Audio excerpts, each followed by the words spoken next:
Era a primeira vez que Jesus saía do território palestinense. Ele já havia feito isso uma vez enquanto criança, mas depois que ele atinge a sua idade madura, ou depois que ele começa a sua atividade pública, que vai mais ou menos dos seus 30 aos 33 anos, será a única vez que ele sairá do seu território palestinense, do seu país.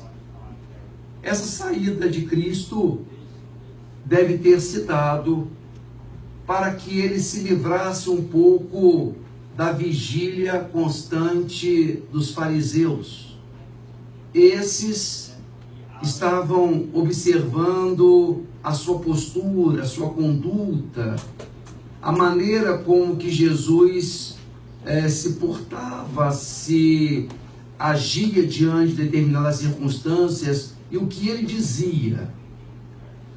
Havia, portanto, uma pressão forte no seu país, desses olhos atentos dos fariseus, como que estivessem tudo anotando para se constituir em motivo de prova, de elemento de comprovação da sua traição ao povo quando ocorresse o seu julgamento. Então Jesus percebe aquela vigília, aquela atenção cuidadosa do olhar do fariseu, e talvez, segundo alguns pensam, talvez tenha sido por isso que ele tenha saído da Palestina e foi para uma região da Síria, ali na proximidade da Palestina, mas ele se ausenta do seu ambiente palestinense. Já conhecido por realizar muitas curas, muitos atendimentos, uma mulher, a mãe de uma filha endemoniada, de uma filha, diríamos nós hoje, obsediada, achacada por diversos espíritos trevosos, maldosos, talvez porque essa influência vinha se dando há algum tempo, já se lhe notava na criança, na menina, algumas distonias, alguns comportamentos anômalos, estranhos, fruto possivelmente da influência dessas entidades ruins, negativas, malévolas. E essa mãe, então, suplica ao Senhor a intervenção para a sua filhinha doente. Ela pede que Jesus cure a sua filha de tanto sofrimento, de tanta perseguição espiritual. Essa narrativa, amigos, se encontra registrada em dois evangelistas, o Evangelho de Mateus e o Evangelho de Marcos. O Evangelho de Mateus chama esse episódio o encontro de Jesus com a mulher cananeia. Disse que Mateus escreveu, mas para o povo hebreu, para o judeu. Discute-se que se seu evangelho já foi escrito em grego ou em hebraico. É uma discussão acadêmica que ninguém chegou à conclusão. Mas o seu foco é o seu povo, é o povo hebreu, é o judeu. Então ele chama esse episódio o encontro de Jesus com a mulher cananeia, fazendo uma referência a Canaã. Marcos, cujo evangelho é voltado, já escrito em grego, e é um evangelho voltado para o estrangeiro, para o povo estrangeiro, para o exterior, ele chama esse episódio o encontro de Jesus com a mulher cirofenícia. Parece que Marcos queria dar à tarefa, à missão de Jesus, uma dimensão maior, como que querendo dizer que Jesus não tinha se circunscrito somente à Palestina. A sua tarefa tinha sido ido além do território palestinense. ido ao exterior. Então ele chama esse episódio do encontro de Jesus com a mulher Ciro-fenícia. Só abrindo parêntese, quando eu cheguei aqui, eu perguntei a algumas companheiras se haviam lembrado do tema da última palestra que eu fiz há 2 anos atrás. Ninguém lembrou. Eu muito menos.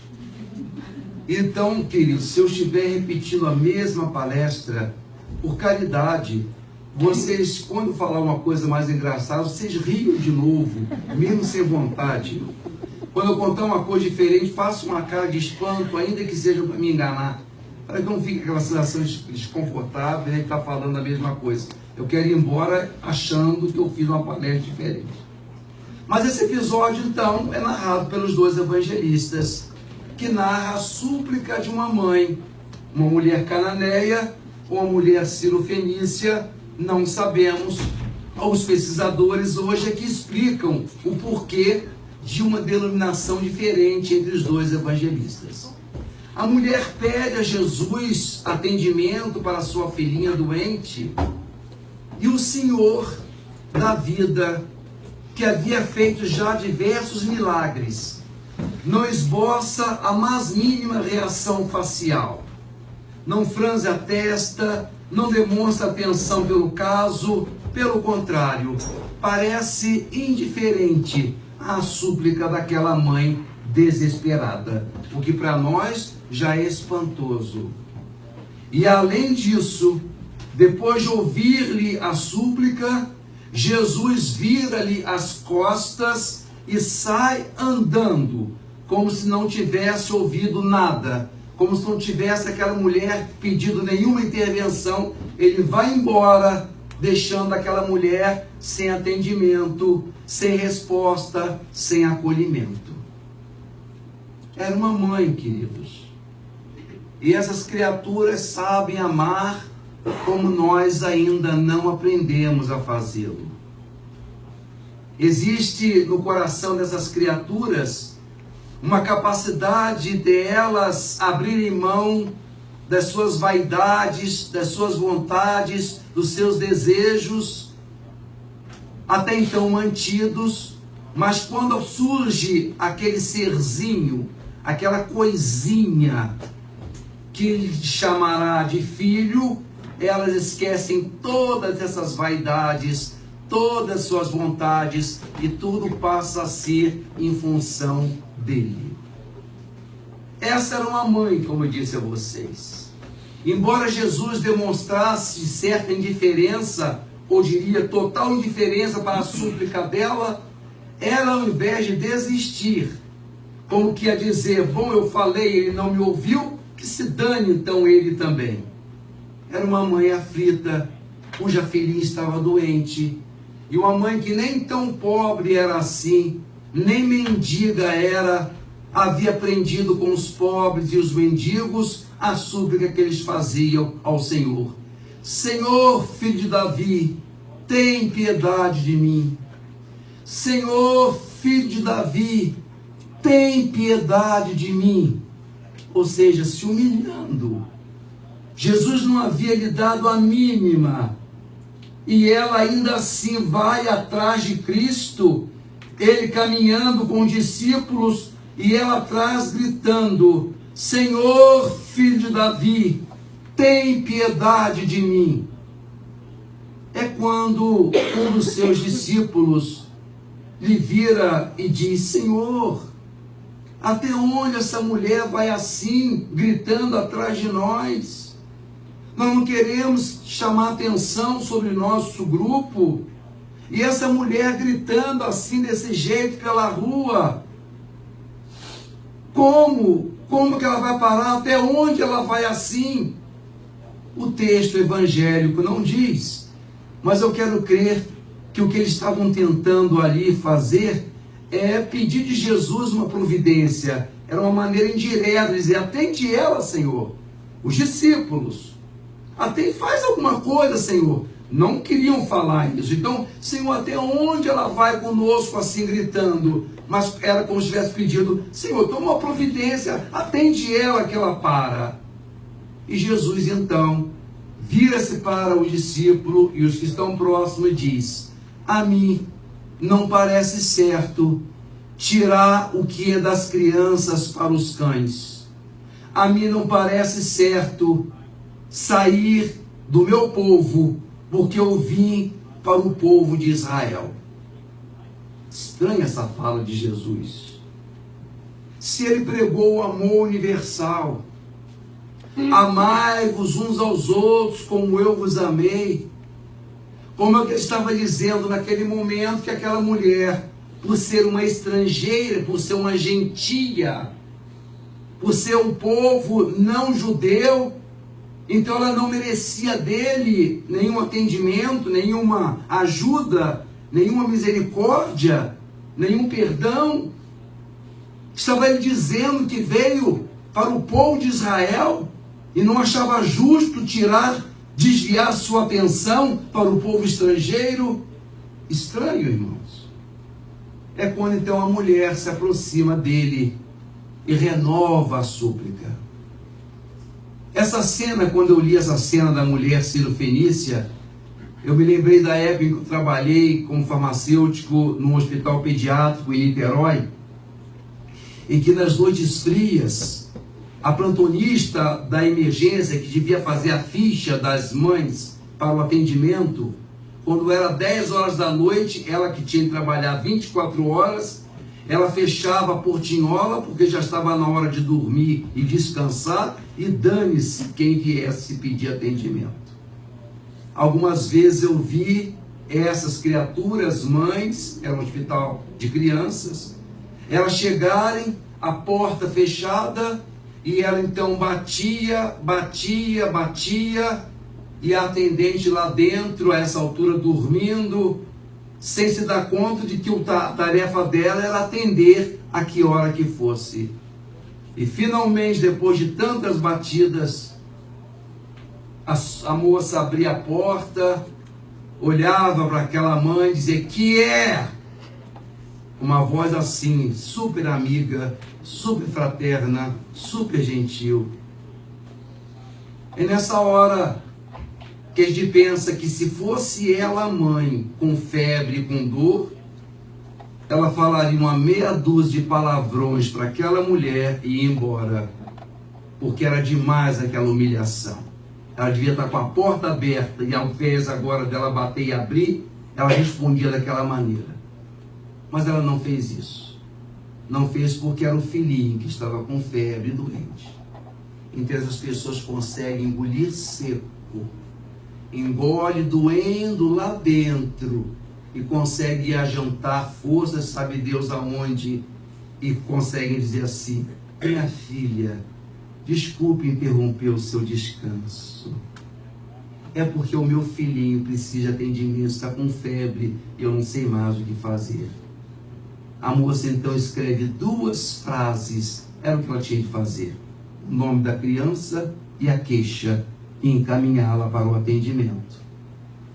Então mostra como que pode um coração que realmente ama fazer isso pelo outro. Vocês estão pensando que eu já me perdi na palestra, esqueci da mulher Sirofenícia? Não. A mulher Sirofenícia era essa mãe. É como se estivesse ela ali diante do atendimento que não acontecia, suplica a Jesus, encontra com ele e de novo pede o seu atendimento, a sua cura, o seu olhar para a filhinha doente. É quando o Senhor então repete essa coisa monstruosa, dizendo: a mim não parece certo tirar o que é das crianças para dar aos cães. Essa criatura que já havia se submetido até ali, daquele jeito, se humilhando, indo atrás de Jesus, gritando, suplicando, vira-se para o Senhor e diz: é verdade, Senhor, mas os cães, eles aceitam o que sobra da mesa das crianças. O resto basta para os cães. Só queremos o resto. O coração do profeta se ilumina. Ele dirá: Em toda Israel, eu não vi uma fé do tamanho dessa mulher. Volta para casa, minha filha. A tua filhinha já está curada. Esse episódio que nos dá uma postura estranha de Jesus, que nos choca em princípio a sua postura diante de tudo aquilo que a gente sabe dele, ouviu dele. Esse episódio nos ajuda a entender outros conceitos, talvez ainda mais difíceis do Senhor, que está no seu evangelho, conhecida como condições para seguir Jesus.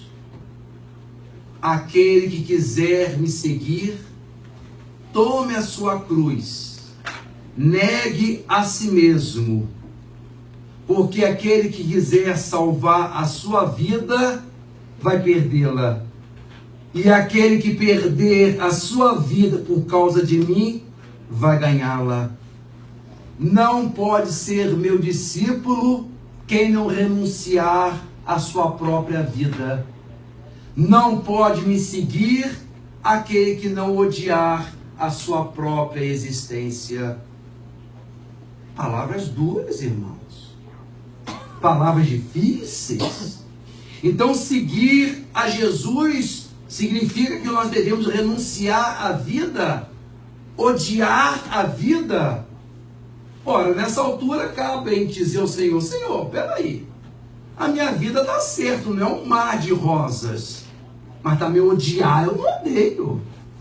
Tem coisas muito boas, de vez em quando eu tenho umas alegrias, eu não odeio minha vida não. Então, para seguir o Senhor, eu tenho de odiar a vida? Não, eu não sei se eu quero seguir o Senhor não, eu acabo de dizer. O que é a vida, queridos? O que seria odiar essa vida a que Jesus se refere? Que vida é essa que ele pede que nós renunciemos, que nós abramos mão dessa vida para poder então encaixar ele na nossa existência? A vida era para se manter, para se manifestar. Ela exige que nós nos alimentemos. A primeira lei da vida é fome. O neném ainda não nasceu, já está gritando a plenos pulmões, querendo leite. E ai da mãe se não der. Ele vai gritar até morrer porque ele está com fome. A fome, portanto, é o primeiro instinto da vida. Tem pessoas que não aguentam fome durante muito tempo. Quando Gandhi fazia os seus jejuns de 1, 2, às vezes 3 semanas, e foi o mecanismo pelo qual ele tirou a Índia do poderio inglês, fazendo jejuns, é porque isso era uma demonstração de força, porque ninguém consegue ficar 1 semana, 2 semanas sem comer, tomando somente soro, como é o que ele fazia. Porque a fome é da vida, é um princípio da vida. Todos nós temos fome. Todos nós precisamos alimentar, porque é a alimentação que mantém a vida.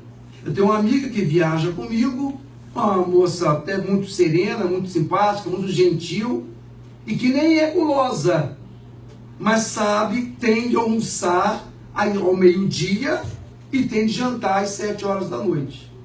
Quando nós estamos viajando, que eu falo uma coisa, ela começa a jogar umas pedradas, umas coisas atravessadas, isso é estranho, eu olho o relógio, é meio-dia 12. Ela começa a se afligir, porque é tão forte isso que isso mexe com o nosso psiquismo. A pessoa começa a ficar irritada, fora um pouco de si, porque está agoniada, porque está com fome. A fome, portanto, faz parte da vida, é um princípio da vida. Imaginemos que nós somos chamados para fazer parte de um banquete na casa de uma pessoa bem farta, que nós sabemos que cozinha muito bem. Nós vamos almoçar com essa pessoa. Se nós formos espertos o suficiente, o que a gente faz? não toma café de manhã, para caber mais. Não é todo dia que a gente vai poder ir. Então a gente chega na casa da pessoa com uma fome canina. A gente quer comer primeiro a mesa, depois a comida. E a gente parte para dentro. Aquela quantidade de comida e um prato melhor que o outro, a gente vai comendo, vai se saciando, vai comendo. Daqui a pouco a gente começa a escolher. A gente come de tudo, olha, tudo bom. Daqui a pouco a gente, não, isso aqui está um pouco exagerado, um sal. Isso aqui o tempero está muito forte. E vamos ir selecionando, porque agora estamos nos saciando. Aquela coisa está passando. E a coisa passa de vez. A gente olha aquela vasta mesa, várias travessas, a nossa vontade de continuar comendo e alguma coisa em nós chega. Não é assim? Basta! Eu queria continuar comendo, eu queria continuar me locupletando, mas não chega, basta! E se eu não parar, não vai sair boa coisa. Vejam que a fome, por mais que seja uma coisa vital, é um instinto da vida. Existe um mecanismo biológico que diz, chega, você não pode comer mais. Por mais que eu deseje, por mais que eu queira, por mais que eu quisesse ficar ali comendo, eu não consigo. Então isso mostra que eu não tenho controle sobre o meu desejo. Ele é saciado, eu perdi a fome, não tem mais graça ficar ali à mesa. A gente pode levar até um topoé para casa, mas não é a mesma coisa. Isso mostra que esse impulso que é vital, ele se sacia e nós temos de deixar a mesa e ir embora, pronto. Um outro princípio da vida, que também é vital, é importantíssimo. Alguns seres que tentam negá-lo, alguns seres que já têm evolução espiritual para negá-los, ainda assim pagam um preço caro, é um instinto sexual. Todos nós precisamos realizar experiências sexuais. É da lei que o ser biológico se sacie com alguém, realize experiências sexuais. Quando a pessoa nega isso, pode até fazê-lo, mas o faz pagando um preço caro. E os escândalos que nós temos ouvido aí em algumas áreas religiosas acontecem exatamente porque se lhe pede o ser a abstenção de um fator que é biológico e ele não tem condições de atender. É onde surgem os escândalos, onde surgem essas manifestações grosseiras de sexualidade. Porque faz parte da vida, faz parte da existência o sexo. Então a pessoa nessa época de liberalidade, a pessoa quer fazer sexo com uma pessoa, idealiza uma pessoa. E aí ela faz tudo para conseguir a experiência sexual. Ela quer ter o contato, o momento íntimo com aquela determinada pessoa.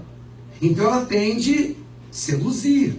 E para seduzir, então ela se ajeita, ela vai fazer dieta, ela vai comer frango grelhado e alface, e dizendo que é uma delícia, ela vai fazer esteira ergométrica, ela vai fazer o diabo para conseguir a experiência, aquele momento. E quando consegue, chega um momento da experiência em que há um clique biológico.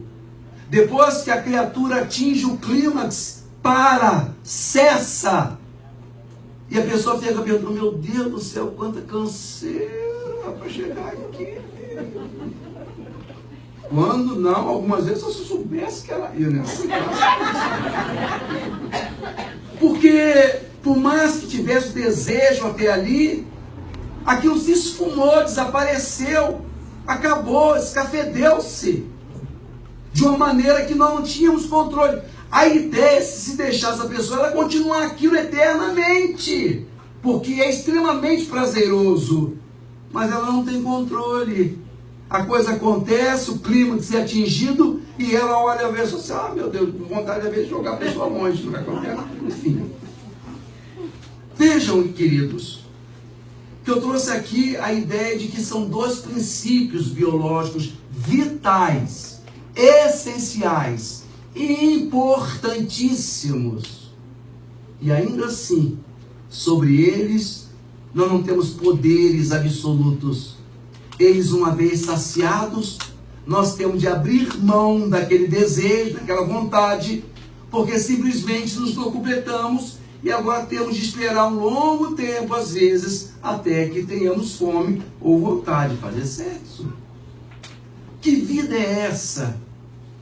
Não é somente, dirão vocês, Eduardo, mas minha vida também não é só comer e fazer sexo. Existem outros princípios. A pessoa, às vezes, quer glória, um pouquinho de poder, um pouquinho de fama, não faz mal a ninguém. A pessoa quer um pouco de bem-estar, de projeção, uma sensação de poder. Mas vejam, queridos, qual é a maior satisfação de uma pessoa que compra um carro recém-lançado, que só ele tem naquela vizinhança? Qual é a maior alegria dele? É ele passear com o carro na vizinhança que ninguém tem. Ele abre a janela, põe o braço assim para fora, bem ridiculamente, e olha assim, ó. Olha quem está aqui, ó. Qual é a maior frustração desse sujeito que tem um carro recém-lançado? Ele encontrar um igual. Acabou a brincadeira. Não tem mais razão. Agora tem o outro, o outro tem também, não é só ele. Acabou a brincadeira. Vejam que essas conquistas, que quando são democratizadas, quando os outros também podem ter, perdem a graça, elas são conquistas antivitais. Porque elas só têm graça enquanto só um exclusivo tem poder. Quando o poder é distribuído com todo, ninguém é poderoso, ou todo mundo é poderoso, qual a graça de ser poderoso diante de um outro poderoso? Quando a Madonna esteve no Brasil, alguns anos atrás, ela se hospedou na suíte do Copacabana Palace, suíte presidencial da suíte presidencial. Então teve na melhor suíte do Rio de Janeiro, porque era uma popstar. 2 anos depois, uma outra cantora, não me lembro o nome, essa tinha ganho em parada de sucesso, em venda de CD, estava mais famosa, portanto mais poderosa do que a Madonna. E as duas foram ao Rio de Janeiro fazer um show. E dessa vez, então, essa outra cantora ficou nessa suíte A, e a Madonna ficou na suíte presidencial AAB, um nível abaixo. Vejam que tudo que é exterior, todas essas conquistas externas, elas são fugitias, elas só são relativas, elas não são eternas. E quando nós divulgamos, quando nós democratizamos, dividimos, elas perdem a razão de ser, porque não tem graça nenhuma eu achar uma outra pessoa também poderosa, porque eu não sou mais poderoso se a outra pessoa é também. É igual a fama. Qual é a maior tristeza de um famoso quando vai à praia? É encontrar outros famosos. Porque a graça é só ela ser famosa. Quando encontra outros famosos, a graça acabou a brincadeira. Vejam, eu estou dando esses exemplos toscos, pueris, bem simples, para mostrar que essas vaidades, esses poderes, essas coisas que às vezes consomem as nossas paixões, as nossas energias, elas são buscas humanas naturais. A pessoa não precisa se corromper com o poder, a pessoa não precisa se corromper com a fama, com a glória. Essas coisas fazem parte da vida. Mas o que Jesus vem dizer não é que a pessoa não viva essas experiências, não é que a pessoa não se alimente, não faça sexo e não tenha essas experiências momentâneas de glória, de poder, de projeção, de fama. O que ele pede é que a gente tenha noção exata do que essas coisas representam para nós. O que Jesus pede, quando pede, orienta-nos que nós renunciemos a isso, não é a renúncia de não ter, é a renúncia de nós não nos enganarmos, de nós não nos deslumbrarmos com essas conquistas que vêm e passam com os próprios instintos biológicos, como a fome e o sexo. Então a pessoa vive essas coisas, mas ela sabe que essas coisas têm o seu peso na sua existência, têm o seu papel, têm a sua importância definida e não geral, não absoluta. O indivíduo que não consegue reconhecer o peso que essas coisas têm, ele se deslumbra, ele se vende, ele se destrói na busca dessas coisas e depois vai reconhecer que essas conquistas não conseguiram alimentá-lo por dentro. Então a renúncia que Jesus fala não é a pessoa ficar pobre. Eu sou rica, vou renunciar a todos os meus bens e ficar pobre. Não.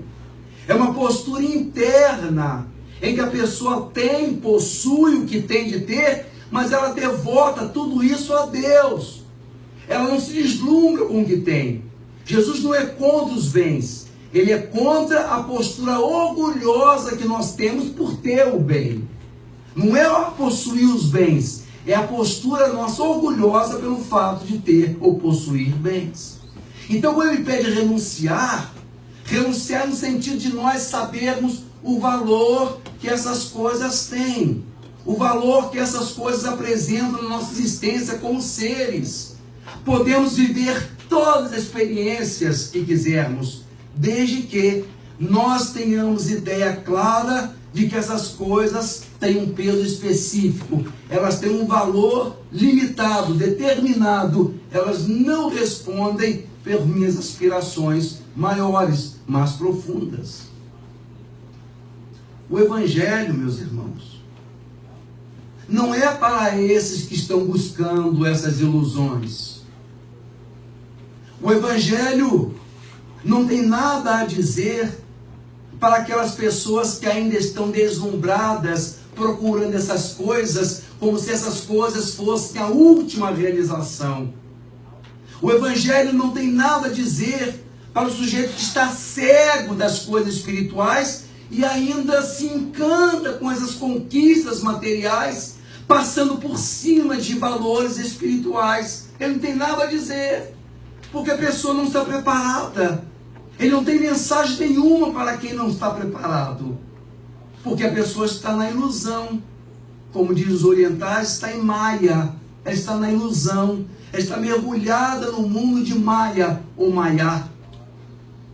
Ela não sabe que ela está procurando uma ilusão, e quando ela atingir a glória e a fama, ela vai perguntar: mas cadê a minha vida? Porque surge alguém e leva a minha fama fora. Surge alguém, mais poder, e leva o meu poder embora. Então, como eu não tenho poder sobre essas coisas, eu tenho poder sobre mim, sobre a minha pessoa. Mas para aqueles, repito, que não estão preparados, ou para aqueles que ainda estão no mundo de maia, de brincadeira, de ilusões, o Evangelho não tem mensagem nenhuma. Deixa essas pessoas iludidas. O oriental também diz que o mundo é lila, que o mundo é brincadeira. Essas coisas são brincadeiras que nós temos de conquistas. Como é bom nos projetarmos diante dos outros. Como é bom sermos poderosos em relação aos demais. Como é bom termos essas conquistas brincadeiras. Mas, às vezes, as pessoas tomam essas brincadeiras como sendo a própria vida. E se enganam durante toda a existência procurando somente isso. E haverão se desencantar depois.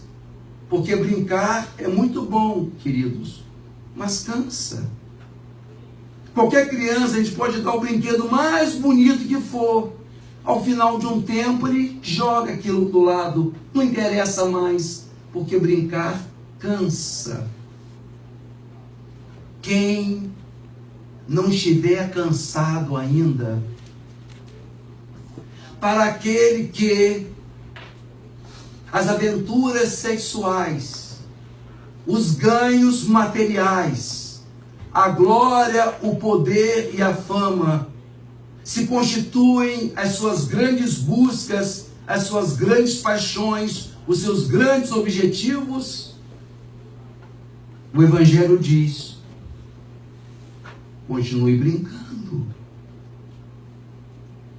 Se nós não formos capazes de, na vida, dobrarmos uma esquina dentro de nós, alterarmos alguma coisa, vermos o mundo de uma maneira diferente, deixar morrer alguma coisa dentro de nós, se o grão de trigo não morrer, ele se torna estéril. Mas se morrer, produz muitos frutos, nos diz Jesus. Então, irmãos, alguma coisa dessas metas, dessas brincadeiras materiais, conquanto gostosas, aprazíveis, elas devem morrer um pouco em termos de importância para nós. O ser maduro é aquele que hoje está rico, dispõe de todas as possibilidades, é uma pessoa invejada, mas ele sabe o peso que aquela coisa tem na sua vida e não se confunde com a coisa, porque essa coisa passa. Assim como o desejo de comer no banquete, assim como o desejo de ter um momento sexual passa, a fama passa, o poder passa, a glória passa, essas coisas externas passam. E enquanto elas não passarem, repito, nós continuamos brincando. Continuem brincando até que se cansem, até que nos cansemos. É para aqueles que se cansaram.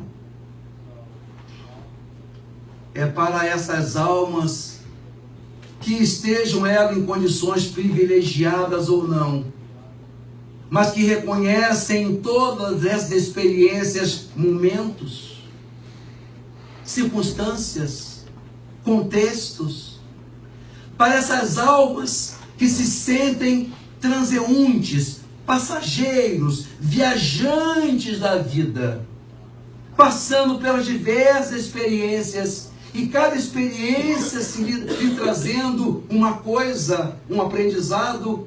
Essas almas estão amadurecidas. Hoje eu já ouvi relatos de alguém que esteve durante algum tempo muito bem, projetado no meio econômico, gozando de grande conforto nos bens materiais, e que em determinado momento se viu privado dessa conquista material, e sua vida foi ao chão.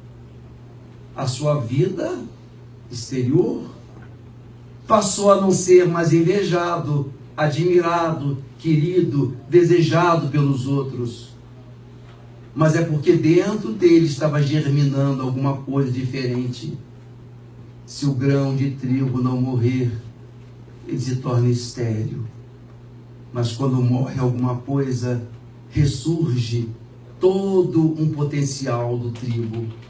Então as criaturas às vezes experimentam, passam por esses momentos variados de poder, de glória, e aquilo se alterna, perde-se tudo. A vida é uma bancarrota, uma perda, uma tragédia. Se o indivíduo não tiver essa ideia de transitoriedade, e de tudo é passageiro, aliás, só existe uma coisa que é imutável: a mutação. É exatamente a constante mutação, e isso não passa nunca. Então, Jesus, ao nos dizer que nós devemos renunciar à vida, é renunciar essas coisas, não que nós sejamos obrigados a abandonar isso. Um grande industrial, um grande homem, um grande investidor, esse homem é um homem rico, um homem desejado, um homem invejado, mas se ele tiver dentro de si a noção de que aquelas coisas têm um peso determinado, específico, a pessoa não se ilude, ela brinca, mas sabe que é brincadeira, que falar sério é falar de Jesus, é falar de espiritualidade. Então Jesus, ao nos chamar a atenção da mulher Sírio-Fenícia, o que ele nos dá a ideia é de que só as pessoas que se esvaziam dos seus orgulhos, das suas vaidades, como aquela mulher foi capaz de fazer. Só quem realmente cai na lona, quando não tem nada mais exterior, quando a pessoa ou tem e não se ilude com isso, porque já caiu e sabe que aquilo veio e poderá ir a qualquer momento. A essência não se confunde com a substância ou com o exterior. Para essas almas é que Jesus veio dizer que nós devemos renunciar, porque a vida, segundo esses valores externos, ela é brincadeira e haveremos de um dia cansar. Quando cansar, aí a gente abre mão dessa vida, e ao abrir mão dessa vida, a gente descobre uma outra vida, que é a vida espiritual, que é a vida íntima, que é a vida do coração. Essas são as considerações que nós gostaríamos de fazer na noite de hoje. Ainda lembrando uma parábola do Evangelho de Lucas, muito interessante, quando o Senhor narra-nos a história de um homem dono de terras, um homem rico, que organiza uma festa enorme, bonita, cheia de coisas, e pede que os seus empregados vão para as ruas visitar os seus amigos, convidá-los. Então dá aos empregados uma lista dos seus amigos e faz com que eles vão a essas casas convidar essas pessoas para a grande festa, para o grande banquete. Os empregados do homem das terras, do senhor rico, saem em direção aos amigos do Senhor, bate na porta de um deles e diz: o meu senhor organizou uma bela festa logo mais e mandou convidar o senhor e a sua família para comparecer. O homem de dentro convidado disse: ah, que azar! Há tanto tempo fico esperando uma festa e logo agora eu não posso ir, porque eu vou casar uma filha, imagine vocês. Eu estou casando uma filha, não posso ir a essa festa do Senhor. Eu vou perder, mas pede desculpas ao meu amigo. Diz a ele que na próxima eu irei, mas essa festa eu não posso ir. Os empregados saem dali, vão na casa de um outro amigo do Senhor, bate na porta e repete o convite. O meu senhor organizou uma festa belíssima, preparativos vários, e mandou convidar o senhor e a sua família para comparecer logo mais. Ah, que pena! Eu comprei 6 bois. E essa parábola é Jesus nos contando. Eu comprei 6 bois e agora eu tenho de marcar esses bois, eu tenho de cuidar, eu tenho de atender esses bois. Não vou poder ir. Peça desculpa ao meu amigo, por favor. Os empregados, já um pouco avexados, vão batendo de porta em porta, chega numa casa e repete o convite. E o homem lá de dentro: ah, não vou poder ir. Imagine que eu estou de viagem marcada. Eu estou com as providências de viagem para fazer, não vou poder ir a essa festa, por favor, seja o intermediário da desculpa junto com meu amigo, mas não vou poder ir a essa festa. Os empregados voltam para casa, e o texto não diz, mas eu quero admitir que devem ter voltado até um pouco envergonhados, né? Como é que eles iam chegar em casa e dizer: só Senhor, ninguém quer a sua festa, ninguém quer vir. Mas tinham de dizer: Senhor, fomos à casa de um e um ia casar uma filha, o outro ia viajar, o outro foi cuidar de boi. Senhor, ninguém veio à sua festa. O Senhor fez a festa, quase que falaram isso, o Senhor fez a festa à toa, ninguém veio. Lembram qual é a orientação que o Senhor da festa dá aos empregados? Diz assim: pois então façamos o seguinte: vocês vão às ruas, às vielas, às esquinas, e recolham lá os andrajosos, a escória, os mendigos, os pedintes, os homeless. Chame essa gente para a minha festa. Chame esse povo.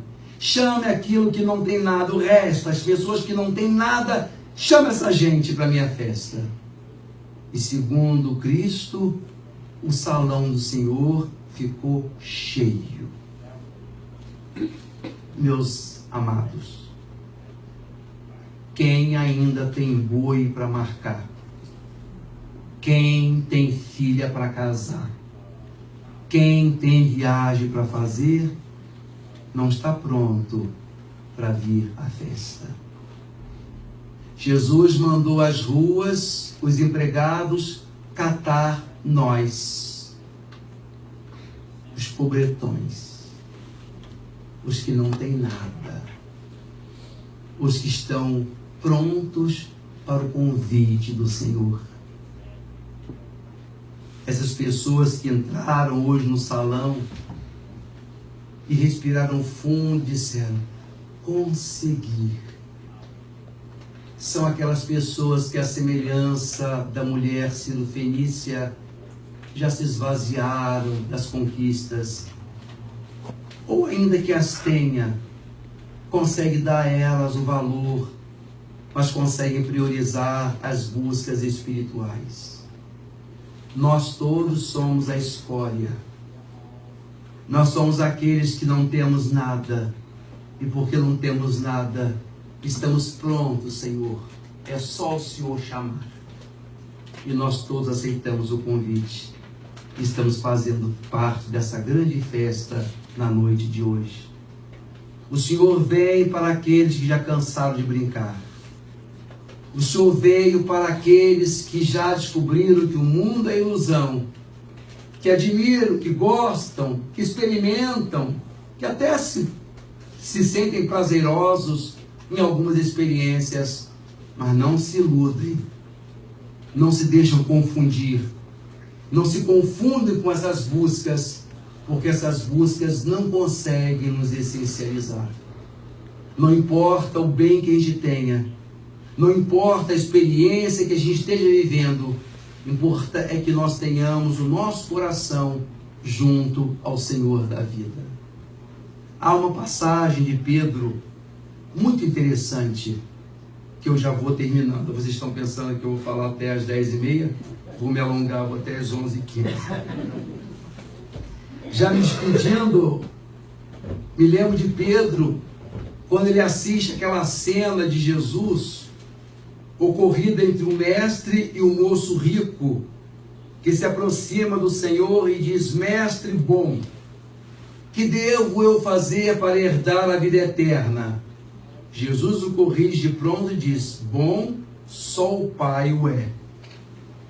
O título que Jesus aceita é o de mestre. Mestre bom, o que devo eu fazer para herdar a vida eterna? Mestre, sim, bom, só Deus o é.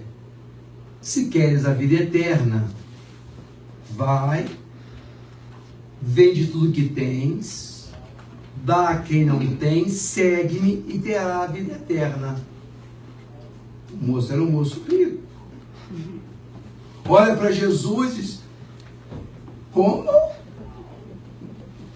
Vai, vende tudo que tens, dá a quem não tem, segue-me e terá a vida eterna, que é o que você quer. O moço percebe que não tinha para onde fugir. Ele queria a vida eterna, mas a receita estava muito cara. Ele começou a pensar: mas Senhor, mas é só assim? Como que será que eu ouvi direitinho?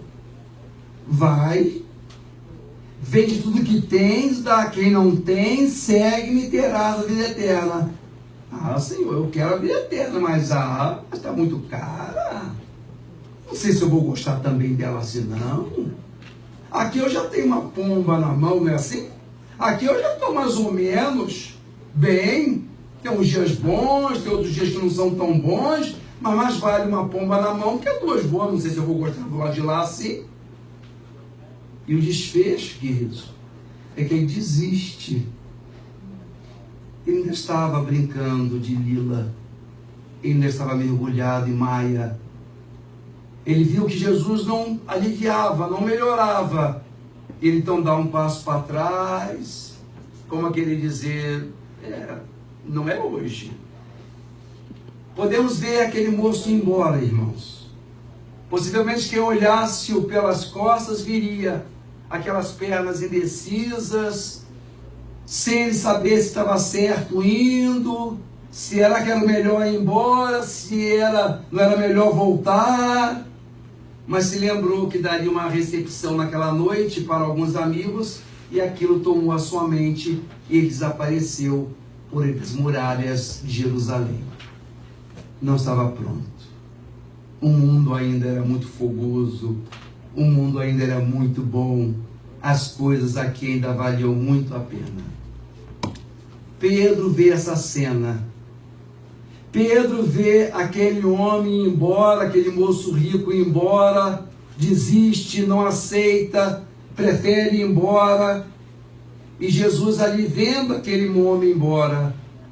E Pedro então faz a pergunta mais ontológica, mais honesta, mais humana, mais admirável, a meu ver, do Evangelho. É a pergunta mais transcendental. É a pergunta mais honesta, é a pergunta mais nossa, mais verdadeira, repito, mais honesta que eu já vi no Evangelho.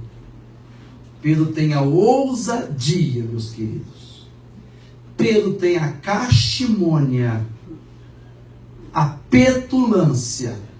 Não sei como é que está se virando, tá? Para traduzir cachimônia. De modo que Pedro olha aquilo, aquela cena e diz: Senhor, eis que nós aqui, como queria dizer, e não igual a ele, eis que nós aqui deixamos tudo para te seguir. O que é que a gente vai ganhar com isso?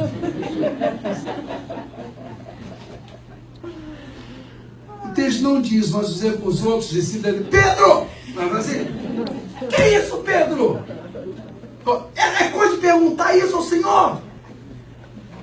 Ainda bem, queridos, que Pedro fez a pergunta, porque todos nós temos curiosidade.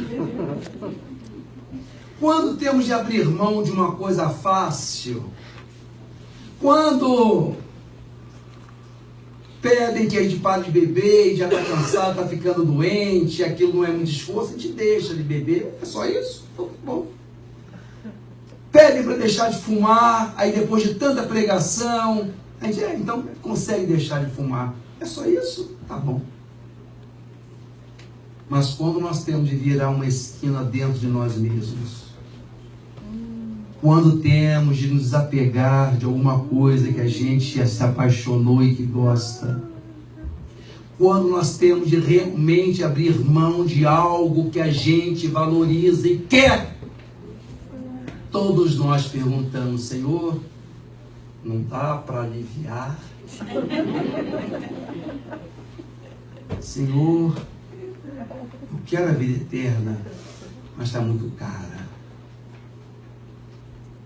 Quando temos uma filha querida e educamos, fazemos tudo por ela, e no momento de invigilância ela se relaciona, engravida, com 15 anos, nós temos planos para ela, e como espírita sabemos que o aborto é abominável, mas lá no travesseiro ficamos pensando, será que nem dessa vez, Senhor? Nem nessas circunstâncias? Isso para ficar no exemplo. O fato é que toda vez que pedir de nós algo que é verdadeiro, que nos identifica com nós mesmos, será doído, queridos. E Pedro fez a pergunta por nós. Jesus dá uma ideia do que alcançarão. Mas lá no Evangelho de João é que nós encontramos de verdade a resposta de Pedro para o Senhor. Por que, Pedro? Você quer ir também? Jesus não alivia. Por quê? Como? Quer fazer igual a ele? Quer ir também com ele? E é Pedro, então, que do fundo do seu coração renovado diz: Senhor, só Tu tens as palavras de vida eterna. Se não formos para Ti, para quem iremos? É nesse instante, então, que nós colocamos o foco, a busca pela nossa espiritualidade no centro da nossa alma. Estejamos nós em momentos privilegiados ou desfavorecidos, vivendo como invejados pelos outros ou escarnecidos por esses mesmos outros, não importando a circunstância externa, a vida exterior que nós tenhamos, porque essa vida a gente abriu mão, porque procuramos uma vida mais íntima, mais interior, e a despeito das circunstâncias que aconteçam conosco, nós estamos bem, porque descobrimos a vida verdadeira. É essa vida, queridos, que Jesus pede que a gente abra mão dessas bobagens. Não que nós não as vivamos, repito novamente, não é uma questão da pessoa abominar e abolir tudo isso da sua vida, não. É a pessoa saber dar a essas coisas o peso e a importância devida e precisa que essas coisas têm, e saber-se que ela é muito maior do que essas coisas. Fiquei pensando como terminar essa palestra, querido. Estou até agora imaginando como terminar essa palestra. Aí eu me lembro então daquelas palavras doces do Senhor, como diz assim: vinde a mim, vós que andais cansados e sobrecarregados, porque eu vos aliviarei. Tomai sobre vós o meu jugo e aprendei de mim, que sou manso e humilde de coração, e encontrareis descanso para as vossas almas tristes, porque suave é o meu jugo e leve o meu fardo. Eu sou a luz do mundo. Quem me segue não anda nas trevas, pelo contrário, possui a luz da vida. Deixo-vos a minha paz. A minha paz vos dou. Não vou-la dou como o mundo a dá. No mundo passais por aflições. Tudo vos tenho dito para que tenhais paz em mim. Não se turbe o vosso coração. Creia em mim. Eu venci o mundo. Muita paz.